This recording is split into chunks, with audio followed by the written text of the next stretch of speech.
Hello,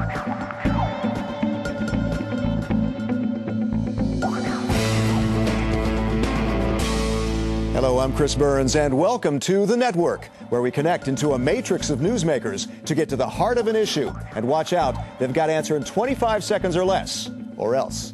Let's take a look at that issue right now. It's the currency many Europeans love to hate, and few really love. Now a decade old, the euro's been blamed by many for higher prices and hard times, killing jobs and forcing deep austerity cuts to comply with strict fiscal rules. It wasn't supposed to be that way. The euro was intended to help create a truly single market in Europe, facilitating the free flow of people, goods, and services across the European Union, stimulating competition, business activity, and job creation. Some say the crisis now is part of the growing pains needed to modernize Europe's economy. Others say the austerity remedy is killing the patient and could destroy the currency itself. Some say it's high time for the EU to issue Eurobonds and a Marshall Plan-style program to modernize Europe's infrastructure and create jobs. Others say it's hopeless, that the euro, which was to shelter its flock from stormy times as these, is destined for a breakup. Now, wired into this edition of the network is, here from the European Parliament in Brussels, Elmar Brok, German MEP and member of the European People's Party group that includes Chancellor Angela Merkel's Christian Democrats. Also here at the Parliament, Giorgios Karatsioubanis, a member of the Greek leftist party Syriza. The party wants to scrap the austerity plan but stay in the euro. And at Euronews Brussels Bureau, Carsten Brzeski, senior economist at ING Bank, who said recently it will be sheer chaos if Greece leaves the euro because EU leaders are unprepared.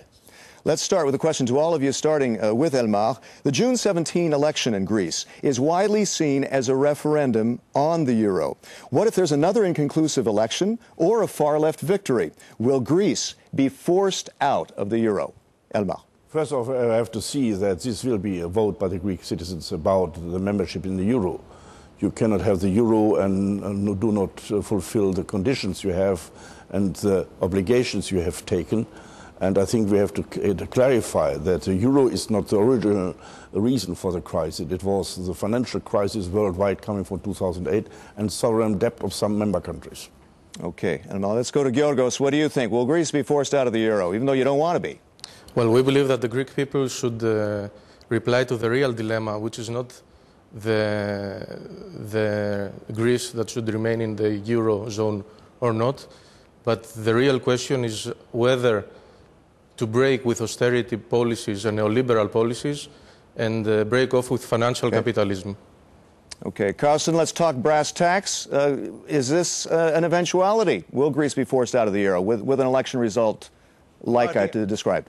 I think they're going to stay, because I think that the other Eurozone countries would give Greece another chance. And I also think that all Greek politicians know that staying within the Eurozone is much better for Greece than going out. So I think here they will get their act together, both sides, give Greece a bit more time, but I think they will not break with the austerity measures. Okay, Mr. Tsipras says it's in Germany's interest to scrap the austerity plan in Greece. Is that possible? Elmar?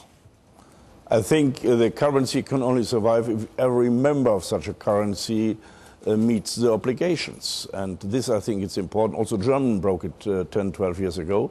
And I think we have to keep the obligations to get the credibility at the market and get the structural changes which makes a country competitive. Okay, but what if Greece left the euro? What kind of chain reaction can we see? There could be pressure on other countries like Spain, Italy, Ireland, even France. Carsten, what sort of scenario do you see?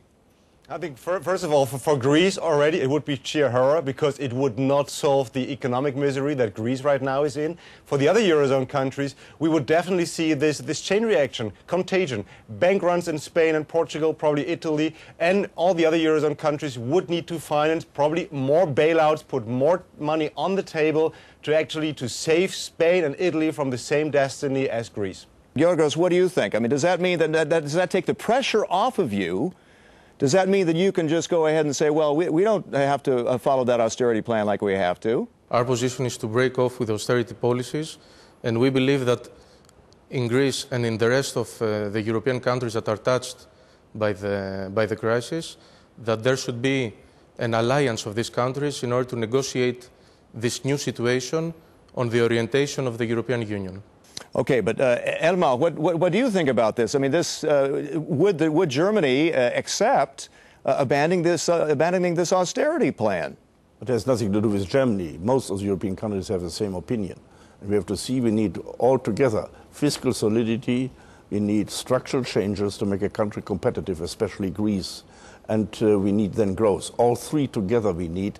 If we take the fiscal solidity out, the markets will break down, and that has also the programs in Spain and Italy no credibility anymore.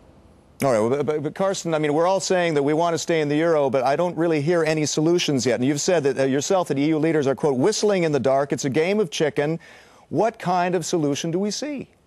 I think what we do see right now is probably a combination of the fiscal compact, so austerity, combined with a bit more on growth. But let's be honest, all growth compact that we're going to see are more the sweeteners for the bitter medicine, and that is to reform the economies, because we really have a lack of competition, of competitiveness in the peripheral countries, and this can only be solved with structural reforms, not with any good old Keynesian recipes.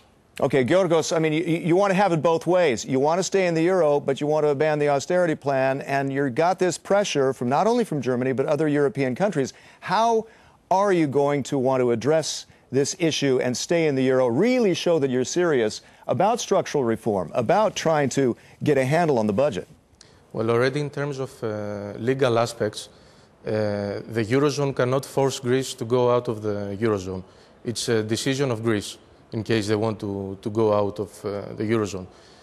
But they can cut you off. They can cut you off financially if they want to, right? Well, our proposal is that the money can be also from other sources, not necessarily from countries of the European Union. Elmar, how do you answer that? Look, we cannot have a situation that one country has absolutely no will to reform the country and make the economy more competitive. I think the structural changes in Greece are the utmost importance, and here we have to start. That was forgotten in the last 10, 20 years, and here is to Greece to do something in order to survive the situation, not just as a euro country, also as a drachma country. They have to do it. Okay. The latest summitry failed to come up with real solutions. We're still far from euro bonds. So what is needed now at this point to reassure the markets, Carsten? I mean, that's hard to tell, because every other week we find a new silver bullet, which is so-called could solve the crisis. There is no silver bullet. I think what really is needed here is a master plan, a roadmap towards the new Eurozone. Do we want to have a more integrated Eurozone or not? And if we do so, let's sign it and subscribe all the countries that want to participate. Okay, well, exactly. How much? Well, but then that means giving up sovereignty. And Giorgos, some are saying that we're either headed for a United States of Europe or we're headed for a breakup. Do you see closer integration and thus more oversight from Brussels and the other countries? Well, in Greece we were told that we should sell out our public services and public land in order to reach a situation so that the rest of the Eurozone and some of the leaders are happy. But our position is, of course, that Greece should remain in the European Union and the Eurozone, and together with the other peoples of Europe to renegotiate a new orientation for Europe. All right. Elmar, how do you see that? I mean, what would you like to see from the Greek side that would reassure you so that Germany and other countries would be willing to give more on this? I think this is visual thinking. We can talk about a lot, but there's already a lot of solidarity. And this solidarity has only a chance if the structural changes are there to make the country competitive. You can throw so much money in as you want. If you have not the positive structural changes, this money are wasted money, and therefore it's in the interest of Greece to make the structural changes, with or without the euro. Thanks, Elmar. That's all the time we've got for now. I'd like to thank our guests, Elmar Brok, Giorgios Karatsioubanis, and Carsten Brzeski. I'm Chris Burns, and until next time, thanks for connecting with The Network.